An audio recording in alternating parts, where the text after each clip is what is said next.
অনেক অনেক দিন আগের কথা। আকাশের উপরে এক সুন্দর রাজ্যে বসবাস করত 4 তরুণী পরী। তারা হলো লাল পরী, হলুদ পরী, নীল পরী এবং গোলাপি পরী। তাদের পরিবার তাদের পাঠালেন পরীদের জাদুর স্কুলে, যেখানে তারা শিক্ষা নেবে একজন অভিজ্ঞ শিক্ষিকা পরীর কাছে, যার নাম ছিল ব্রাইট এঞ্জেল। তিনি তরুণী পরীদের জাদুবিদ্যা সহ অন্যান্য বিষয়ে শিক্ষা দিতেন।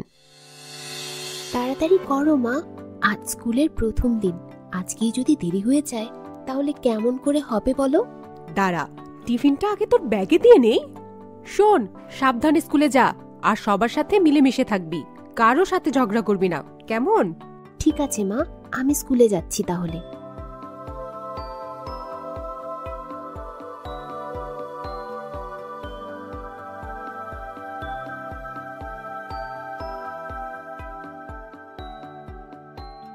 ছোট্ট পরীরা, তোমাদের সবাইকে স্বাগতম আমাদের স্কুলে।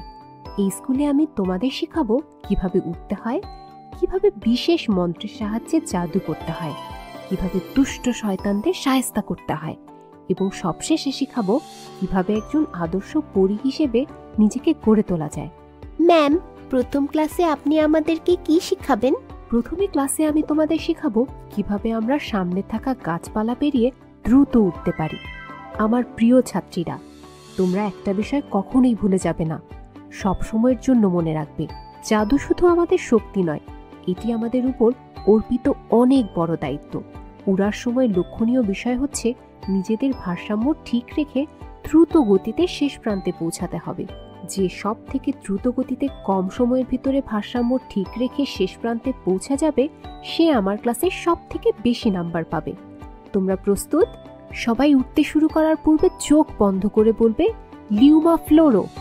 শিক্ষিকা পরী ছোট পরীদের দেখিয়ে দিল কিভাবে গাছপালাকে এড়িয়ে সুন্দরভাবে দ্রুততার সাথে উড়ে যেতে হয়।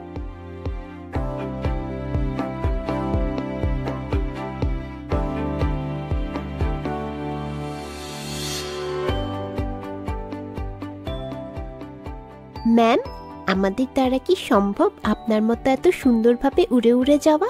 চেষ্টা করেই দেখো না, চেষ্টা করলে তোমরা আমার মতো এমন সুন্দরভাবে উঠতে পারবে। ঠিক আছে ম্যাম, তাহলে আমি সবার আগে যেতে চাই। ঠিক আছে লালপরি, তুমি শুরু করো। তখন লালপরি গাছপালাকে পাশ কাটিয়ে সুন্দরভাবে উঠতে শুরু করলো। লালপরীকে প্রথমবারই এত সুন্দরভাবে উঠতে দেখে ছোট নীলপরি বলে উঠল, বাহ, লালপরি তো প্রথমবারে অনেক সুন্দরভাবে উঠছে। আসলেই তো তাই, সে তো অনেক দ্রুত শেষ প্রান্তে পৌঁছে গেল। ম্যামের ক্লাসের সব থেকে বেশি নাম্বার মনে হয় লালপরি পাবে। হ্যাঁ, অন্য কোনো পরী যদি লালপরির থেকে ভালো না করতে পারে তবে সে বেশি নাম্বার পাবে, তার আগে তো নয়। আরে হ্যাঁ, অন্য কারোর পক্ষে লালপরির থেকে বেশি ভালো করা সম্ভবই নয়, তুমি দেখে নিও। আচ্ছা, দেখা যাবে সময় হলে। অভিনন্দন লালপরি, তুমি প্রথমবারই শরীরের সঠিক ভারসাম্য রেখে অতি দ্রুত শেষ প্রান্তে পৌঁছে গেছো। তোমাকে আমি 50-এর মধ্যে 40 দিলাম। আমার এই ক্লাসে এর থেকে বেশি নম্বর কেউই কখনো পায়নি। ধন্যবাদ তোমাকে। ধন্যবাদ ম্যাম। ম্যাম, এবার আমি যেতে চাই। ঠিক আছে নীলপরি, তুমি এবার রওনা করো, তোমার পরে গোলাপি পরীর পালা। নীলপরিও সুন্দরভাবে উঠতে উঠতে শেষ প্রান্তে পৌঁছে যায়, কিন্তু নীলপরি কিছু সময়ের জন্য তার ভারসাম্য ঠিক রাখতে না পারায় তার গতি কমে গিয়েছিল। নীলপরি, তোমার চেষ্টা অনেক ভালো ছিল, কিন্তু তুমি কিছু সময়ের জন্য ভারসাম্য হারিয়ে ফেলায় তোমার গতি কিছুটা কমে গিয়েছিল। আমি তোমাকে 50-এর মধ্যে 30 দিলাম। আপনাকে অনেক অনেক ধন্যবাদ ম্যাম। গোলাপি পরী, এবার তোমার পালা, তুমি শুরু করো।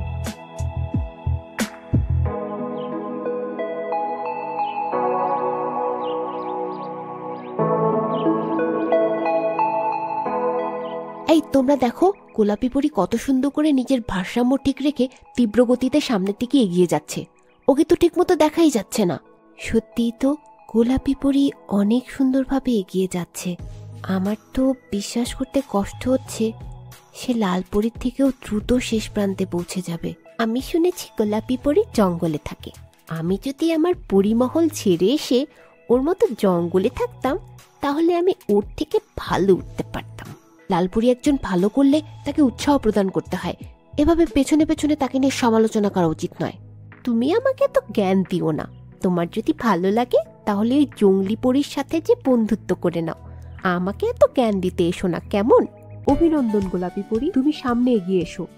আমি আমার শিক্ষকতার জীবনে অনেক পরীকেই উঠতে শিখিয়েছি, কিন্তু তোমার মতো এত সুন্দরভাবে কাউকে উঠতে দেখিনি। আমি সত্যিই অবাক হয়েছি, তাই প্রথমবারের মতো আমার ক্লাসের কাউকে ফুল মার্ক দিলাম। তুমি 50-এর মধ্যে 50 পেয়েছো। তুমি ক্লাসের সব থেকে বেশি নাম্বার পেয়ে প্রথম হয়েছো। আপনাকে অনেক অনেক ধন্যবাদ ম্যাম। খবরটা মাকে জানাতে হবে। এ কথা শুনলে মা অনেক খুশি হবেন। আমাকে ধন্যবাদ জানানোর কিছুই নেই গোলাপি পরী, এটা তোমার প্রাপ্য ছিল। ঠিক আছে, দেখে নেব পরের ক্লাসে কে প্রথম হয়। শিক্ষিকা পরী সেখান থেকে সকল ছাত্রী পরীদের নিয়ে স্কুলের ফুল বাগানে গেল।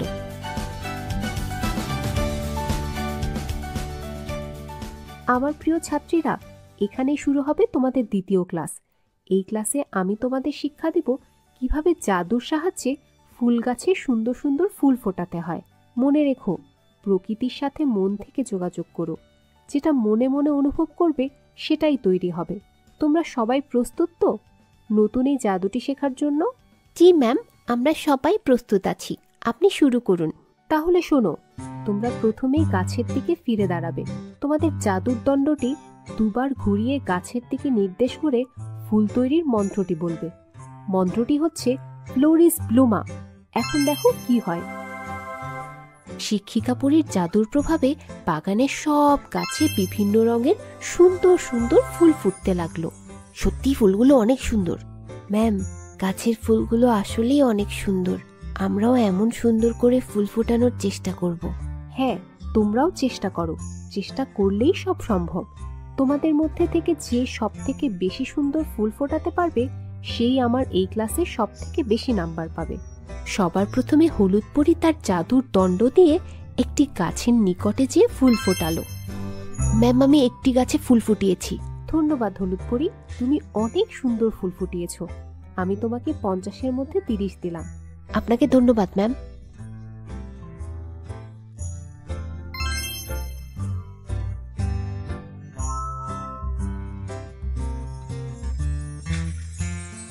ম্যাম, আপনি আমার ফুটানো ফুলগুলো দেখে যান।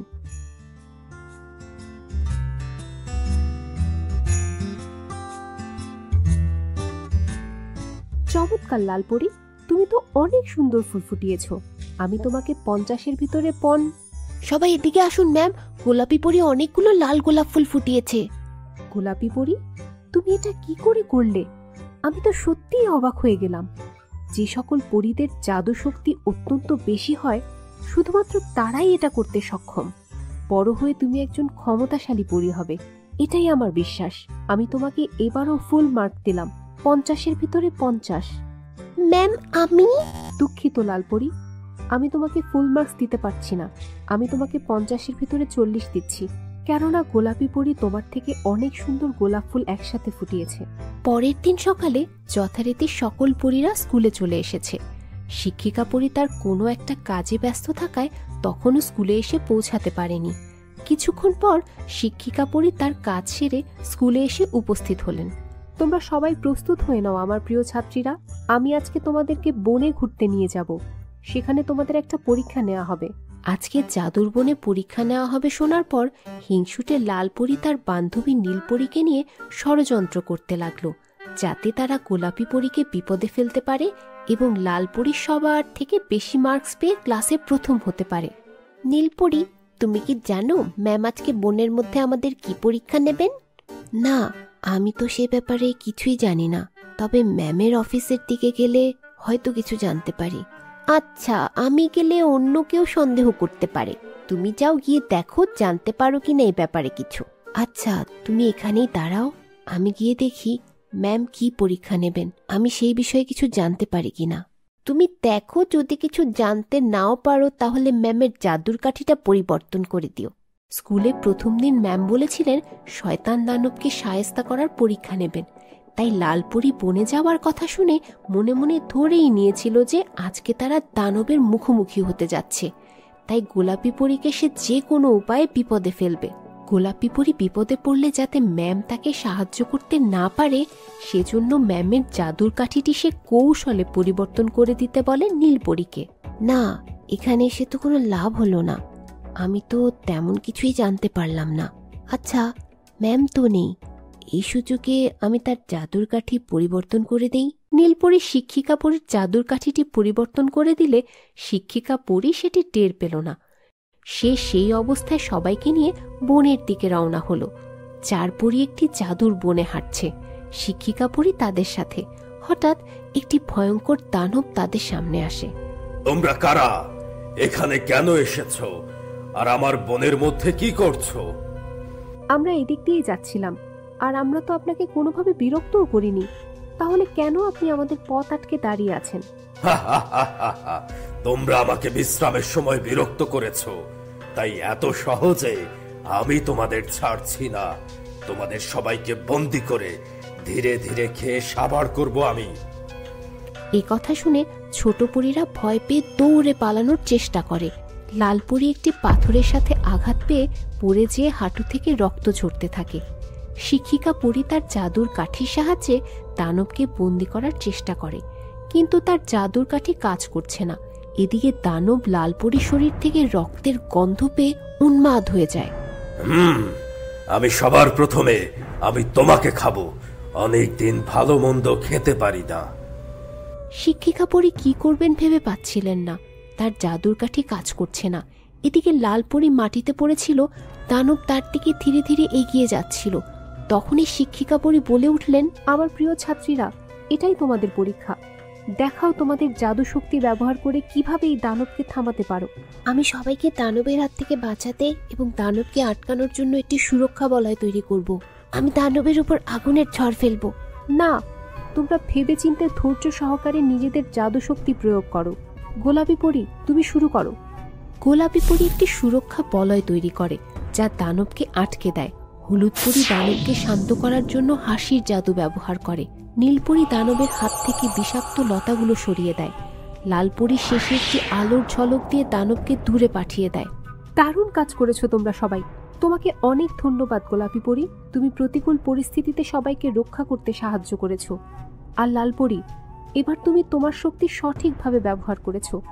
সবাই মিলে একসঙ্গে কাজ করলে যে কোনো সমস্যার সমাধান সম্ভব। তোমরা শুধু জাদু শক্তি নয়, বন্ধুত্বের শক্তি সম্পর্কে শিখেছো।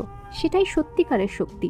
তুমি আমাকে ক্ষমা করো, তোমার সঙ্গে প্রতিযোগিতা করতে গিয়ে ভুল করেছিলাম, যার ফলে আমি জীবনটাই হারাতে বসেছিলাম।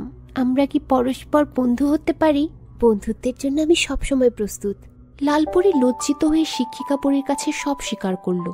শিক্ষিকা পরী তাকে বললেন, জাদু শুধু ক্ষমতা নয়, এটি দায়িত্ব। হিংসা বা ক্ষতি করার জন্য জাদু ব্যবহার করলে তার নিজের উপরই ফিরে আসে। লালপরি নিজের ভুল উপলব্ধি করে গোলাপি পরীর কাছে ক্ষমা চাইল। গোলাপি পরী উদার মন নিয়ে তাকে ক্ষমা করল এবং বলল, তোমার সঙ্গে একসাথে কাজ করতে চাই, কারণ আমরা সবাই তো এক পরিবারের সদস্য। তোমাদের মতো প্রতিভাবান পরীদের ছাত্রী হিসেবে পেয়ে আমি সত্যিই গর্বিত। এরপর থেকে চার পরী একসঙ্গে কাজ করতে শুরু করলো। লালপরি তার আচরণ পরিবর্তন করলো, হলুদ পরী হাসি আর আনন্দ ছড়িয়ে দিল, নীলপরি শান্ত স্বভাব দিয়ে সবাইকে সাহায্য করলো, আর গোলাপি পরী তার ভালোবাসা ও দক্ষতায় তাদের পথ প্রদর্শক হয়ে রইল। এভাবেই চার পরী শিক্ষিকা পরীর কাছ থেকে সবকিছু শিখে মহাজাগতিক জাদুর রক্ষক হয়ে উঠল। আচ্ছা বন্ধুরা, আমাদের গল্পটা যদি ভালো লাগে তাহলে লাইক আর সাবস্ক্রাইব করে দিও।